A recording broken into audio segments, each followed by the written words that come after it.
Hello అండి. Welcome to Vasanthi fashion works. So, ఇప్పుడు నేను చేస్తుంది ఇంకొక డిజైన్ అండి. ఇదైతే ఒక క్రౌన్ లాగా ఉంది. రాణికి క్రౌన్ ఉంటుంది కదా! అట్లా కిరీటం అండి. కిరీటంలాగా ఉంది. అండ్ ఈ వర్క్ డిజైన్ కూడా నచ్చింది నాకెందుకో. సో, నేను నా బ్లౌజ్ మీద కూడా యేసుకొని చూద్దామని అనుకుంటున్నాను. అండ్ ఈ కలర్ కాంబినేషన్ కూడా మెరూన్ మీద గోల్డ్ బోర్డర్ కాబట్టి గోల్డ్ జరీతోని ఎక్కువ జరీతో చేయాల్సొచ్చింది. జరీతో చేయాలి అంటే ఎంత ఇబ్బందుంటుందో ఆల్మోస్ట్ వర్క్ చేసిన వాళ్ళందరికీ ఆ ఇబ్బంది తెలుస్తుంది. ఈ వర్క్స్ చేస్తున్నప్పుడైతే నాకైతే ఒక ఆల్మోస్ట్ 4 టైమ్స్ ఏమో నాకు ఇష్యూ ఇచ్చింది మెషిన్. జరీ థ్రెడ్స్ అంతా మెషిన్ బాబిన్‌లో లోపల ఇరుక్కుపోయి నేను 2, 3 టైమ్స్ అయితే నేనే రెక్టిఫై చేశాను. ఇంకా లాస్ట్‌దయితే నేను చేయలేకపోయాను. ఇక్కడ మా వాడు నేను రికార్డ్ చేసుకుంటుంటే హాయ్ చెప్తున్నాడు.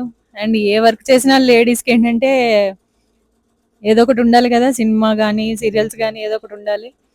అండ్ 3 టైమ్స్ నేను థ్రెడ్స్ తెగిపోయినా కూడా నేనే రెక్టిఫై చేసుకున్నాను. బాబిన్‌లో ఇరుక్కుపోయింది. ఫ్రేమ్ తీయాలి, ఇయన్నీ తీయాలి, థ్రెడ్స్ అన్నీ రిమూవ్ చేయాలి. చాలా టైం పట్టిందండి బాబు. అండ్ ఫైనల్‌గా మాధురి వచ్చింది. మా మాధురి వచ్చి నాకు రెక్టిఫై చేసింది. నేను ఆ వీడియో రికార్డ్ చేయడం మర్చిపోయాను.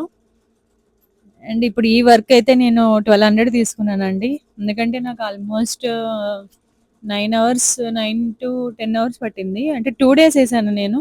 ఈ హ్యాండ్స్ ఒకరోజు ఏస్తే మిగతాది బ్యాక్ సైడ్ ఒక్కసారి ఏసాను.